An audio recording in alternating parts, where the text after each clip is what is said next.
बंदो गुरुपद कंज कृपा सिंधु नर रूप हरि। महामोह तम कुंज जासु बचन रवि। करनि कराल धन्य धन्य सतगुरु सुखदा। महिमा कही न जाय। जो कुछ कहो तुम्हारी कृपा मोते कछु न बसाए। अव्यक्त रूप में प्रातः स्मरणीय अनंत श्री विभूषित परम पूजपाद सदगुरु महाराज के चरणों में कोटि कोटि नमन। विशिष्ट गुरुजन, उपस्थित सत्संग प्रेम महानुभावों, माताओं एवं बहनों, सभी के अंदर में बैठे हुए परमात्मा को कोटि कोटि नमन।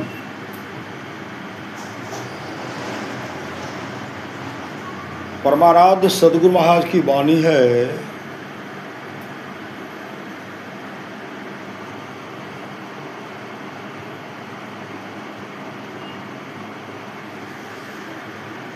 परमाराध्य सदगुरु महाराज की अमृत वाणी है। थोड़ा सा भी सत्संग करो तो बड़ा लाभ होता है। जितना लाभ की बहुत धन के मिलने, बहुत विद्या के पढ़ने में होता, उतना लाभ सत्संग से होता है। नित्य नियमित ढंग से सत्संग करो, सत्संग से खाली कोई मत रहो। अभी अमृत की वर्षा हुई, अध्यात्म ग्रंथ का सार सार ज्ञान कह दिया। जिसको याद रहा उसको अमृत मिला, जिसको याद नहीं रहा उसने अमृत को खो दिया।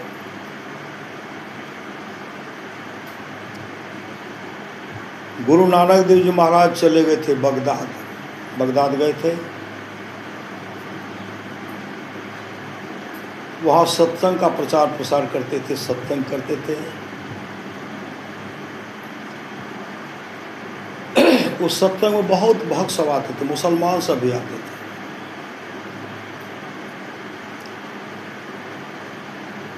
और मुसलमान की पत्नी जो है वो सत्संग में नहीं आते थे, सत्संग में नहीं आते थे। बहुत जगह देखेगा मुसलमान भाई सत्संग में जाते, उनकी पत्नी सत्संग में नहीं आती।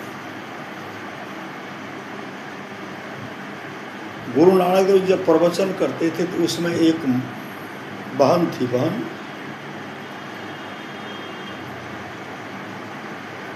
बुर्का पहन करके सत्संग में आती थी और गुरु नानक देव जी महाराज को दूर से प्रणाम करके बगल में पीछे में बैठती थी, पीछे में बैठ जाती थी।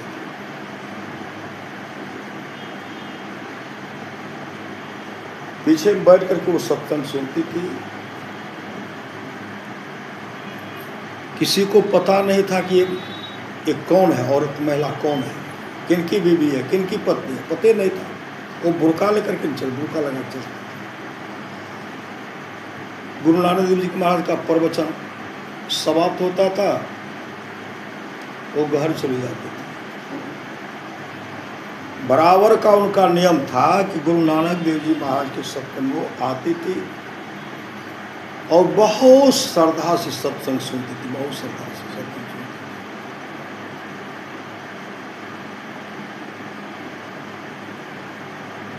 थी। उस बहन का पति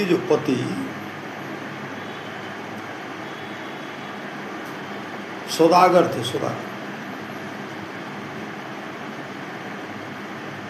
व्यापार करते थे। एक जगह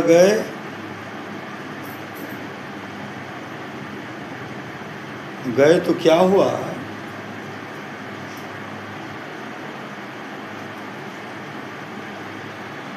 वह पकड़ा गए। श्री सदगुरु वो पकड़ा गए।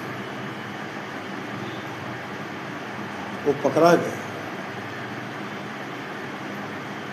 अब उनको फांसी का सजा दिया गया, फांसी की सजा। हाँ, तो वहाँ के ऐसा नियम था,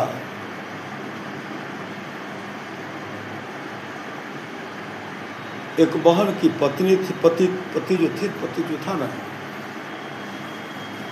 उनकी मृत्यु हो गई किसी कारणवश, इन्हीं के द्वारा कहिए, जो बहन सत्संग करती थी उनके पति के द्वारा।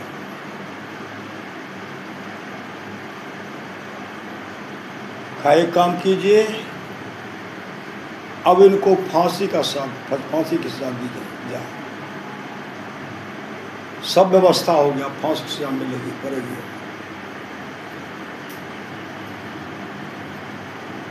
और उधर से जिसका पति का मर गया था, उनकी पत्नी आती है। पत्नी आकर के बादशाह से कहते, महाराज, अरे मेरे पति को जहाँ जाना था चले गए, अगर इनको फांसी का सजा देते हैं तो हमको तो कुछ मिलेगा नहीं, इनके भी बाल बच्चे होंगे, लेकिन इनको फांसी का सजा मत दीजिए। इनको कहिए हमको सोना का 200 मोहर हमको दे दे, जिससे हम अपने बाल बच्चे का भरण पोषण करेंगे। मैं भी करूँगी, मैं अपने बाल बच्चे का भरण पोषण करूँगी।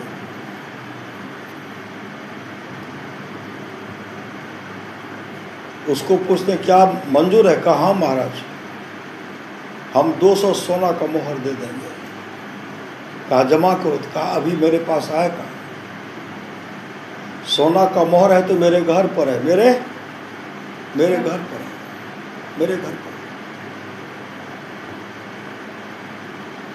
अब जो है बादशाह कहते हैं तुम्हारे बदले में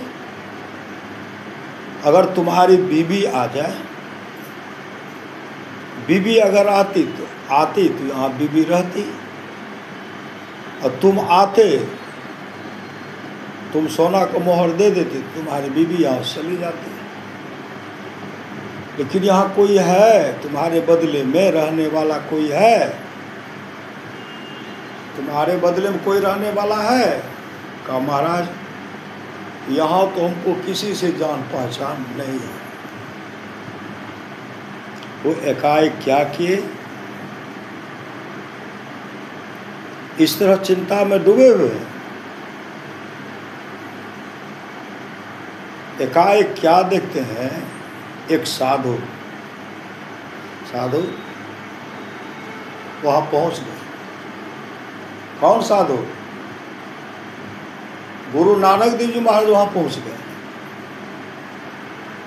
और पहुंचते हुए कहा देखिए इनको जाने के लिए दीजिए, मैं आ रहा हूँ।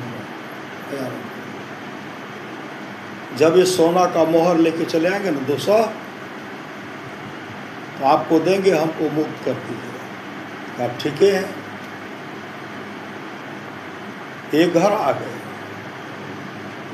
घर आए तो इनकी बीवी, इनकी पत्नी घर में नहीं थी।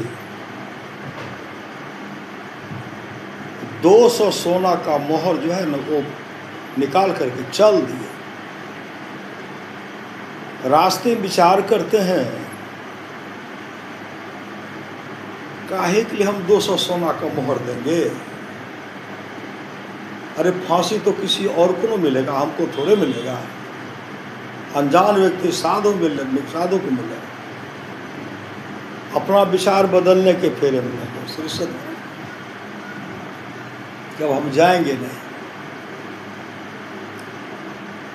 फिर एकाएक उनके मन में नहीं जाना चाहिए, वहाँ जाना चाहिए।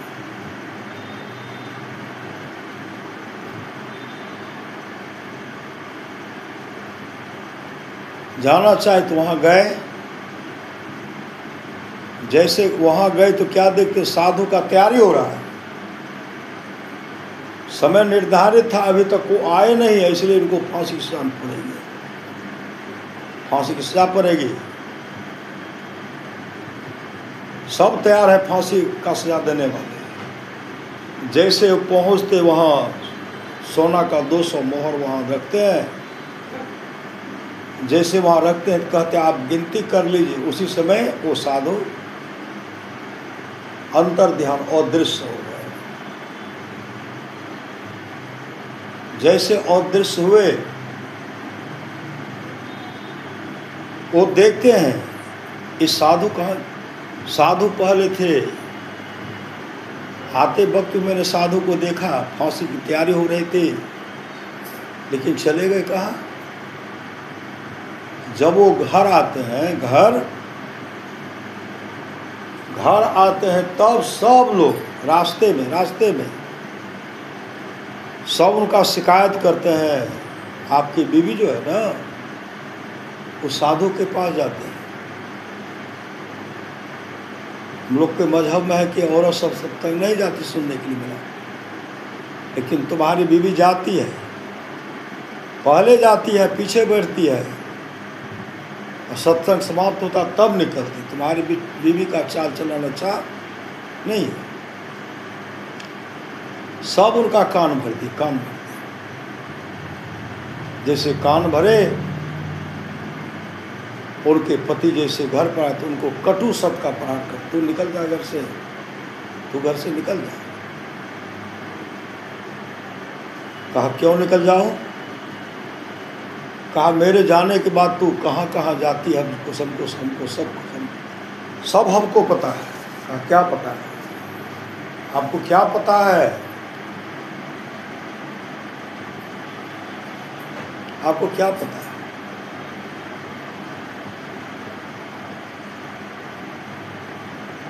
प्रदेश में गए कि आपके द्वारा किसी की हत्या हो गई। प्रदेश गए ना, कहाँ आपके द्वारा किसी की हत्या हो गई, आपको फांसी का सजा पड़ने वाला था ना, कहाँ जिसके पति का आपके द्वारा हत्या हुआ था, उनकी पत्नी आप बादशाह के पास आकर के कहा महाराज इनको छोड़ दीजिए, इनको छोड़ दीजिए, उसके बदले में इनको कहीं हमको 200 सोना का मोहर दे दें। आप उसको हाँ भर दिए ना? कहा हाँ भर दिए। बादशाह ने कहा सोना का मोहर जमा करो, तो आपने कहा कि घर जाएंगे तब लाएंगे। कहा तू अपने बादशाह ने आपको कहा तू अपने बदले में किसी को रख दो। किसको आप रखे थे? किसको रखे थे? बादशाह ने कहा अपने पत्नी को रखी। आप हमको रखे थे? कहा नहीं। किनको रखे थे? कहते एक अज्ञात साधु आया, साधु को पहचानते हम नहीं है, वही साधु मेरे बदले में यहाँ करके रहे। का घर आए, मैं घर पर नहीं थी, 200 सोना का मोहर आप चुरा के लेके चले गए। सोना का मोहर आप चुरा के लेके चले गए। रास्ते में आपके मन में हुआ कि नहीं वहाँ नहीं जाना है, फांसी संसाधुक न होगी, मेरा 200 सोना का मोहर तो बच जाएगा। आपके मन में ऐसा हुआ था कि नहीं? कहा बोलो ना। सोना का मोहर, फिर आपका विचार बदला। कौन बदला? आपका विचार बदला। आप जैसे वहाँ गए तो आपका सोना जो है मोहर गिरने लगे। वहाँ गए तो एक साधु को फांसी होने वाली थी, कहाँ जिसको हम रखे थे ना, उसके लिए फांसी की पूरी तैयारी हो गई थी। जैसे मैंने वहाँ का कहा सोना का मोहर गिन रहे थे, वो साधु अज्ञात हो गए, मतलब कहाँ चले गए? अदृश्य हो गए।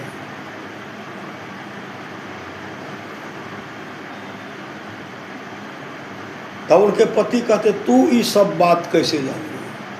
ये बात तू तो वहां थी नहीं, कैसे जान गई?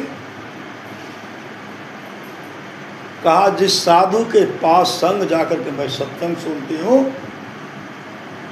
बराबर जो सत्संग सुनती हूँ, आप कहाँ क्या कर रहे हैं, कौन कौन सा आपको मिलने वाली थी,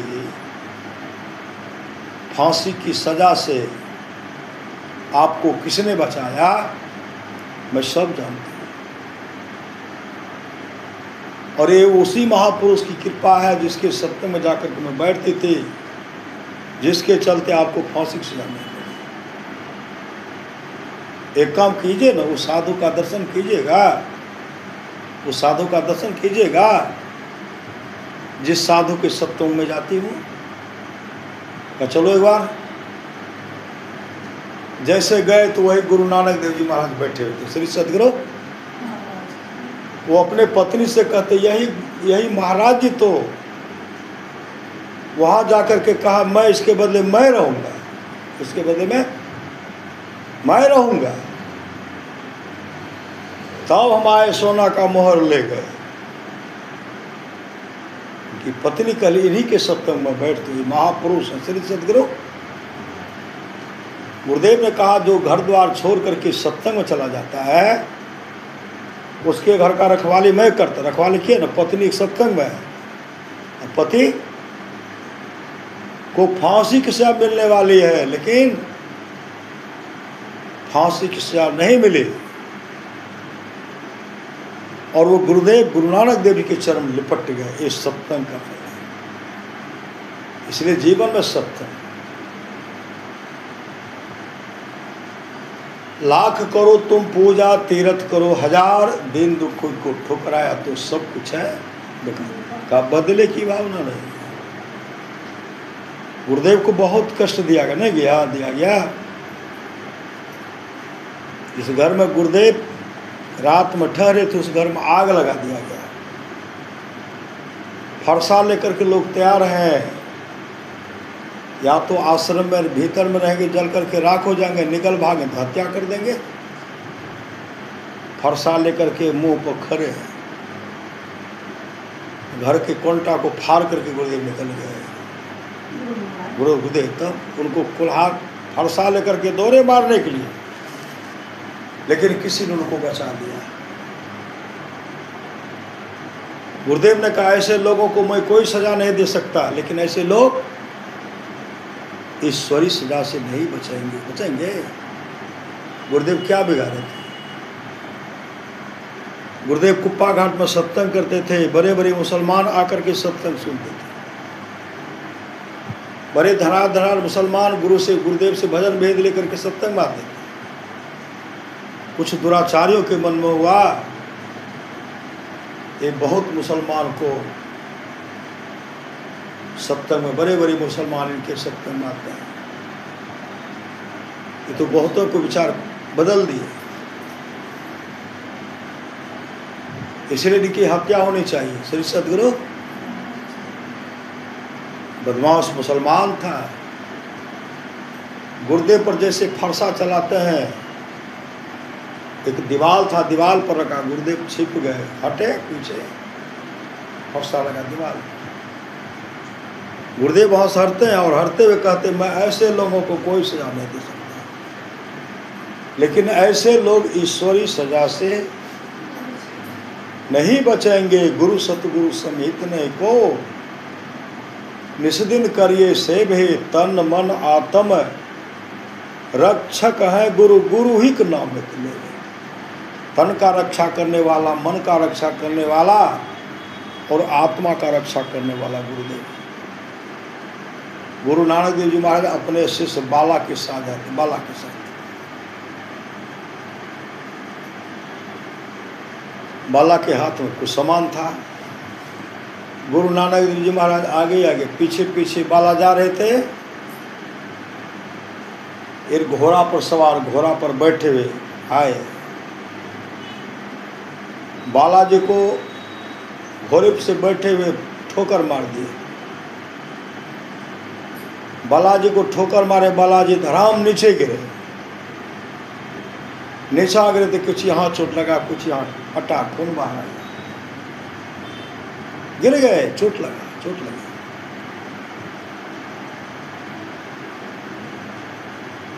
बहुत गुरु नानक जी महाराज जब मुड़ करके देखते हैं तो बाला वहीं गिरा हुआ। का बाला क्या हुआ? महाराज एक घोड़ा पर बैठ करके जा रहे थे, वो जूता पहने थे। श्री सदगुरु सुनिए, वही हमको ठोकर मारे, वही मारे, और इसी होकर के गए। महाराज जी, गुरु जी, आप उनको दंड दीजिए, श्राप दीजिए, उनका भला तो नहीं होगा, ऐसे से होगा। तरह तरह से वो बोल रहे हैं, लेकिन गुरु नानक जी महाराज कुछ नहीं बोल रहे। महाराज उनको दंड दीजिए ना, उनको दंड दीजिए, उनकी दुर्गति हो, नरकगामी हो, उनकी अकाल मृत्यु हो, महाराज उनको दीजिए, दंड दीजिए।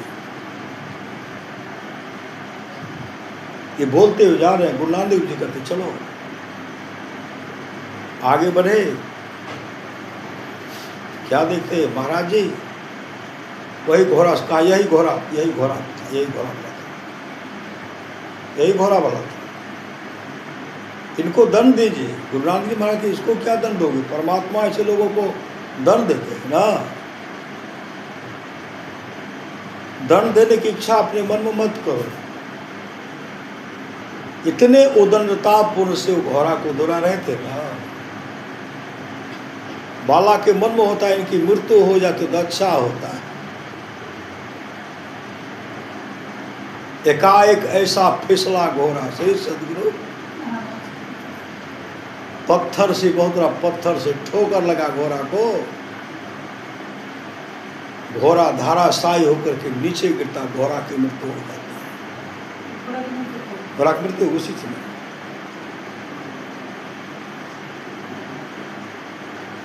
ये जो था, जो जूता मार ठोकर मारे थे, इधर कट गया, उधर फट गया, पूरा शरीर में कष्ट। अंत में वो देखे घोड़ा तो वहीं मर गया, तो घोड़ा पर कुछ सामान था ना, वो लेकर के सामान लेकर के जा रहे हैं। पहले उदंडता से जाते थे कि शरीर में शक्ति है, घोड़ा पर दौड़े थे, अहंकार था, हम बहुत बड़े शक्तिशाली हैं। सब सामान को उठा करके शिथिल हो गए, जा रहे हैं। गुरु नानक देव जी महाराज से कहते, बाला कहते, गुरुदेव यही है, आप हाथ पकड़िए, मैं ठोकर मारूंगा, मैं भी मारूंगा उनको। ऐसा मत करो श्री सदगुरु, ऐसा मत करो। नहीं महाराज, आप हाथ पकड़िए ना, हम इसको मारें। कहा मत मारो। साधु किसी को श्राप नहीं देते श्री सदगुरु। साधु किसी को श्राप नहीं देते। एक प्रकृति पर, ईश्वर पर छोड़ दो, वो दर्द देंगे। उसी समय उनको भी ठोकर लगी श्री सदगुरु। अपने आप ठोकर लगी, धाराशायी हो गए, यहाँ कट गया, लथपथ हो गए श्री सदगुरु। कहा महाराज देखिए, बाला का देखिए, महाराज अभी गिरा। अब उन पर छोड़ो श्री सदगुरु। तो उस समय आकर के गुरु नानक देव जी महाराज के चरण लिपट गए। बाला कहते, गुरुदेव मैं इसे ठोकर मार रहा हूँ। गुरु नानक कहने, मत मारो, इसे ठोकर मत मारो। कहा नहीं, कहा नहीं, इन्होंने मुझे मता, कहा नहीं मत मारो। उसी समय वो गुरु नानक देव जी महाराज के चरण पकड़ लिए। महाराज मुझे माफ कर दीजिए, महाराज मुझे माफ कर दीजिए। उसी समय गुरु नानक देव जी महाराज को, देखो जी, शरीर पर कभी घमंड मत करो। शरीर पर सुंदर शरीर था, ऐंठ अकर होकर चलते थे। घोड़ा पर सवार हो गए, अपने को बड़े समझते हो, सुंदर शरीर है, घमंड करते हो। कहाँ गया घोड़ा का सवारी, कहाँ गया वो ऐंठ अकर? कहाँ गया बताओ ना। अरे परमात्मा जिनको ऊपर करते, परमा को उनको जमीन पर घसीटते भी हैं। उठाने की सामर्थ्य उठाते वही हैं। दंड अपने कर्मों के अनुसार वो भुगवाते हैं। लोग एरोप्लेन पर चढ़ घमंड करते हैं, हम तो एरोप्लेन पर, स्कॉर्पियो पर, बड़े बड़े गाड़ी पर बैठ कर आए ठकर करते हैं। तन को देखते मैं बहुत सुंदर हूँ, मूछ मरोड़ते हैं, मेरी इतनी पदवी है, मैं इस पद पर बैठा हूँ। पद का अहंकार करते हैं, पद का अहंकार करते हैं ना, हम ये हैं तो वो है, तरह तरह का अहंकार करते हैं। सुंदर पत्नी है उस पर अहंकार, सुंदर पुत्र है उस पर अहंकार, सुंदर शरीर है उस पर अहंकार, सुंदर अच्छा पद है उस पर अहंकार, बहुत जमीन जायदाद है उस पर अहंकार, बहुत बैंक बैलेंस है उस पर अहंकार, प्लॉट का प्लॉट जमीन है मैं उस पर अहंकार, कई मंजिला मकान है उस पर अहंकार। आदि आदि लोग हमसे डरते हैं, इसका अहंकार। अरे अहंकार कब तक? शरीर से जीवात्मा निकलेगी, सारी पदवी समाप्त हो जाएगी। श्री सदगुरु, सारे शरीर से अहंकार जीवात्मा निकले बाद क्या होगा? आप किसी के पिता रहेंगे, कोई आपकी पत्नी रहेगी, जमीन आपका रहेगा, बैंक बैलेंस आपका होगा, संसार के तमाम सगे संबंधी छूट जाएंगे। इसलिए कभी भी घमंड मत करो। श्री सदगुरु, मत अभिमान करो तन धन का, छिनी में सब खोई रे, जैसे अहंकार भ्रमित मति तुमरी, अंत का रोई रोई रे। अंत में रोना पड़ेगा, चीखना चिल्लाना पड़ेगा। इसलिए जागो जागो गुरु पद लागो, जगत मनोमय खेला है, करना है सो जल्दी कर लो, 2 दिन जीवन है मेला है। मत अभिमान करो तन धन का, छिन्ही में सब खोई रे, जैसे अहंकार भ्रमित मति तुमरी, अंत का रोई रोई रे। वहां से बगदाद से गुरु नानक देव जी महाराज उड़ गए, वहां से पंजाब आकर के आ गए बाला के साथ, और गुरु नानक देव वहां यहाँ आ गए। ये शक्ति, ये सामर्थ्य सदगुरु में संत में, गुरु ही तो है के लिए, गुरु ही तो है, गुरु पितु है, गुरु ही जीव के मितु है।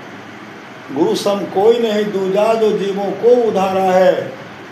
गुरु की नित्य कर पूजा, जगत इन सम नहीं दूजा, मैं ही को आन नहीं सूझा, फकत गुरु ही आधारा है। जितने तारे गगन में उतने शत्रु हो, जाप कृपा गुरुदेव की, रघुनाथ की बाल न बाका हो। इसलिए प्रभु विश्वासी ईश्वर विश्वासी बना। एक महात्मा जी नदी पार कर रहे थे। नदी, संसार में जो भी है संत महात्मा को, बहुत ऐसे लोग हैं सताने का काम करते। भगवान श्री राम को भी नहीं छोड़े, भगवान कृष्ण को भी नहीं छोड़े, संत पलटू साहब को भी नहीं छोड़े। खौलते हुए तेल के कड़ाह में डाल दिए, नहीं डाल दिए। अर्जुन देव जी महाराज को गर्म गर्म लाल तवा पर लिटा दिए। गुरु नानक देव जी महाराज को बाबर अपने राज दरबार में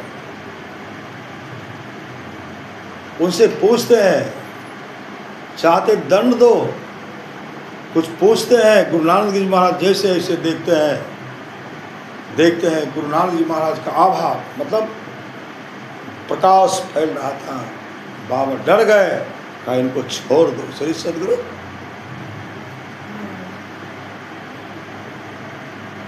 भगवान श्री कृष्ण को कारागार में जन्म लेना नहीं पड़ा, कम सताए। संत कबीर साहब को बहुत कसा, बहुत परीक्षा नहीं हुआ। भक्त प्रहलाद को कम परीक्षा हुआ? आदि आदि को बहुत कष्ट दिया गया, तेग बहादुर सिंह को बहुत कष्ट दिया गया, बहुत गुरु गोविंद सिंह को बहुत कष्ट दिया गया, लेकिन धर्म से कभी दूर रहे। पाखंडियों दुराचारियों ने मुसलमानों ने, दुराचारियों ने कहा धर्म परिवर्तन करो, धर्म परिवर्तन करो। गोविंद सिंह के पुत्र को धर्म परिवर्तन करो, धर्म परिवर्तन नहीं करेंगे। दुराचारियों ने दीवाल में पुतवा दी, दीवाल में चुनटवा दिए, दीवाल में दीवाल जोड़ करके पुतवा दिए। तो गोविंद सिंह ने कहा धन्य है वो मेरे लाल जिन्होंने धर्म को नहीं छोड़ा, धर्म को नहीं छोड़ा। हम लोग थोड़ी सी लालच में धर्म कुछ नहीं छोड़ देते हैं, ये बन जाते हैं, वो बन जाते हैं। प्रभु विश्वासी बनिए, गुरु विश्वासी, प्रभु विश्वासी बनिए, गुरु विश्वासी बनिए। गुरु ही तो हैं, गुरु पितु हैं, गुरु ही जीव के मितु हैं। गुरु सम कोई नहीं दूजा, जो जीवों को उधारा है। गुरु की नित्य कर पूजा, जगत तिन सम नहीं दूजा, इनके बराबर में कोई नहीं।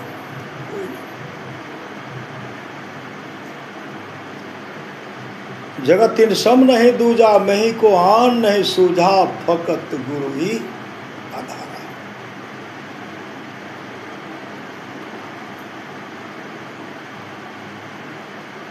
गुरु नानक जी महाराज,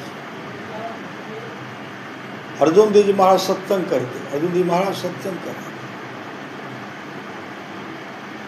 और उसमें एक भक्त आए, सब श्रोता सब बैठे, श्रोता सब बैठे, श्रोता सब बैठे हुए। अर्जुन देव जी महाराज का प्रवचन हो रहा है, उसमें एक आए, वो कुष्ठ रोग से ग्रसित थे।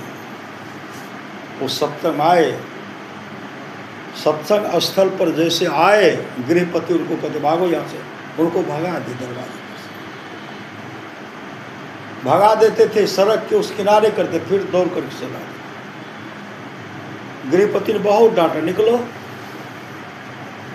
अपने दरवाजे पर से उनको बाहर कर दे, बाहर निकलवा दे। चले गए उस पार, वहां से सुन रहे। अर्जुन देव जी महाराज जोर जोर से प्रवचन करें, उनको सुना रहे, श्री सदगुरु उनको सुना रहे। सत्संग सुने, जब तक प्रवचन हुआ तब तक वो सुने। कुष्ठ रोग से ग्रसित था। जैसे अर्जुन देव जी महाराज मंच पर से उतरते हैं, चले गए उसी के पास जो कुष्ठ रोग से ग्रसित, के हाथ पकड़ लेते हैं, हाथ पकड़ के चल दिए। जिस बौरी में अर्जुन देव जी महाराज स्नान करते थे, उसी बौरी में उनको स्नान कराए, अपने हाथ से साबुन लगाते, अपने हाथ से उनको साबुन लगाते, स्नान कराते कराते, साबुन लगाते लगाते, उनके शरीर में जो कुष्ठ रोग था, गलित कुष्ठ रोग था, वह कुष्ठ रोग ठीक हो गया, उससे स्वस्थ हो गया। शरीर सदगुरु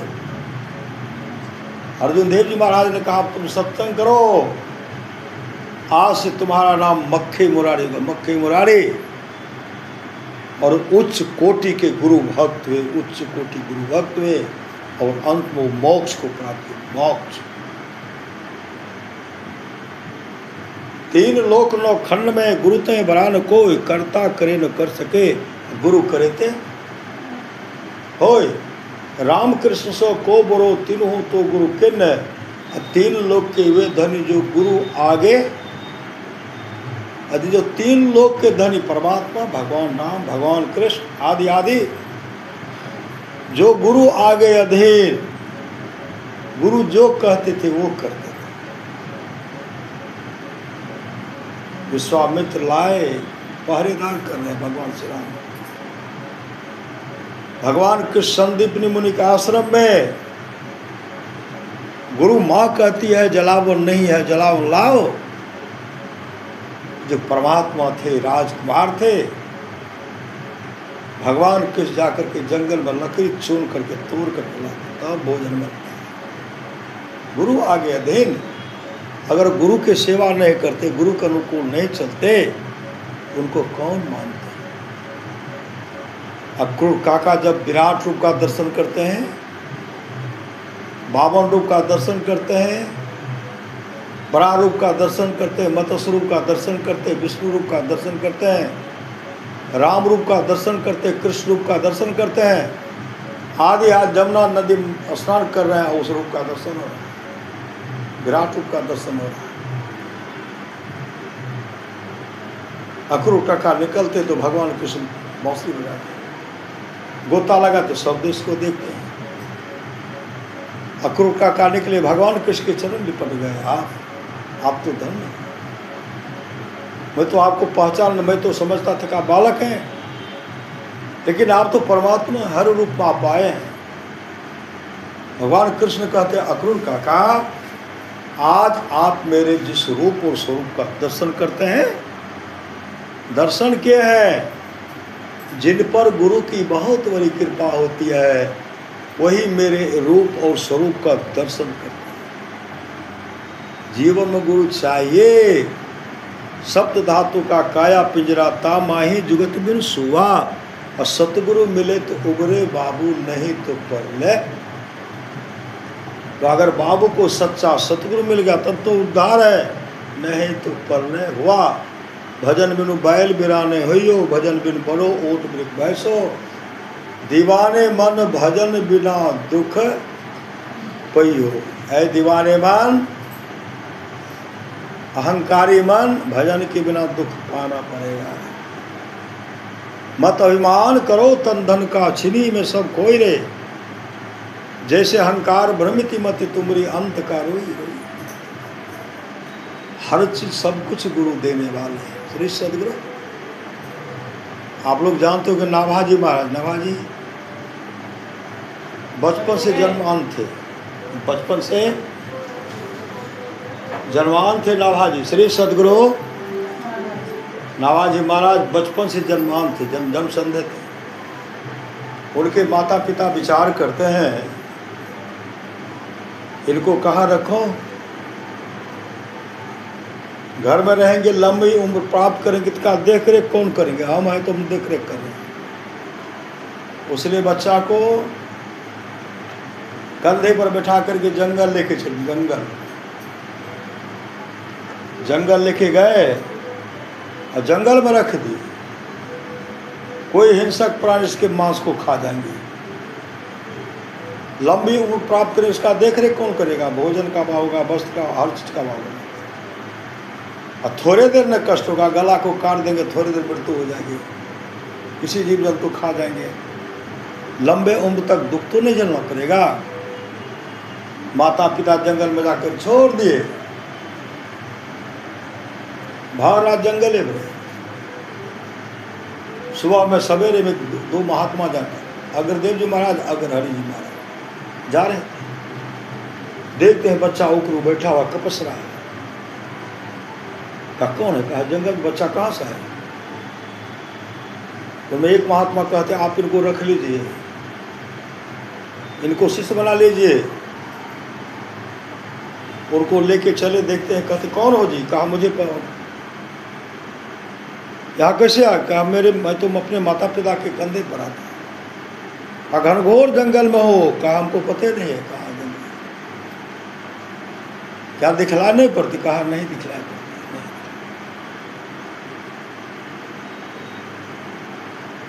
उसी समय कमंडल से जल निकाल, जैसे आंख पर छींटा मारते दृष्टि खुल गई। ले गए, अपने आश्रम ले गए। अब गुरु का आश्रम में रब बैठ करके सत्संग भजन कर रहे हैं, गुरु का सेवा शुश्रूषा कर रहे, बड़े हो गए। बड़े हो गए तो साधारण महान संत हो गए, महान संत। एक समय की बात है, नाभाजी सत्संग और भंडारा अपने आश्रम में दे रहे थे। सब साधु महात्मा को निमंत्रण दिया। तुलसीदास जी, गोस्वामी तुलसीदास जी महाराज के पास पहुंचे निमंत्रण देने के लिए। दूर से देख लिए कि नाभाजी आ रहे हैं। गोस्वामी तुलसीदास जी आश्रम में घुसे तो निकले नहीं, निकल गए नहीं। बहुत देर तक बैठे रहे, नहीं निकले। नाभाजी तो सामर्थ्यवान सदगुरु थे ना, अपने योग बल से उनको पेशाब का तलब लगा दिया। जैसे पेशाब का तलब लगा भीतर से बाहर है, देखते हो आहा कब से खड़े हैं, आहा कब से खड़े हैं। नाभाजी महाराज कहते मेरा थोड़े महत्व है। अरे मेरा महत्व तो आपके पेशाब के बराबर भी नहीं है। हम बहुत देर से आए, लेकिन आपको पेशाब लगी तब ना पाए हैं। ऐसा मत कीजिए, ऐसा मत कीजिए, ऐसा मत कहिए। अंतर्यामी सदगुरु थे, क्यों नहीं कहते? अंतर्यामी सब जानते। काम निमंत्रण कहा जाऊंगा, मन में था नहीं जाऊंगा। नाभाजी क्या कौन जाते हैं भोज खाने के लिए? निमंत्रण लेते हैं, कहते जब मन में कहते नहीं जाऊंगा। वहाँ गए सत्संग, वहाँ भंडारा का पत्तल लग गया। सब साधु महात्मा है, देर सवेर जाएंगे तो नहीं भी खाएंगे। बहुत बाद में गए तो देखते सब बैठे हुए थे, पत्तल परोसा गया था। नाभाजी कहते हैं पत्तल सट गया, भोजन कहाँ करेंगे, आप तो बहुत पीछे आए। गोस्वामी तुलसीदास जी कहते हैं संतों का पैताना जूता तो है, उसी में हम भोजन कर लेंगे, पत्तल नहीं तो क्या है। उस नाभाजी उनको पकड़ते, हृदय से पकड़े लगाए। जैसे हृदय से लगाते रूहानियत दोनों से भरपूर कर देते हैं, अंतर की दृष्टि को खोल देते, दिव्य दृष्टि खोल देते, अंतर की दृष्टि खोल देते। ऐसे होते सामर्थ्यवान सदगुरु। बंदो गुरुपद कंज कृपा सिंधु न रूपरे, महामोह तम पुंज जासु बचन रवि। करणी कर बंदो गुरुपद पदुम परागा, सुरुच स्वा सरसर रागा। मतलब उनके दृष्टि को खोल दिया। ऐसे होते सामर्थ्यवान सदगुरु। इसलिए गुरु की नित्य कर पूजा, जगत तुम सम नहीं दूजा। मैं को आन नहीं सूझा, फकत गुरु ही आधारा है। इसलिए सत्संग ध्यानित संलग्नता के साथ कीजिए, यही लोक परलोक दोनों मंगलमय होगा। बोलिए प्रेम से श्री सद्गुरु महाराज।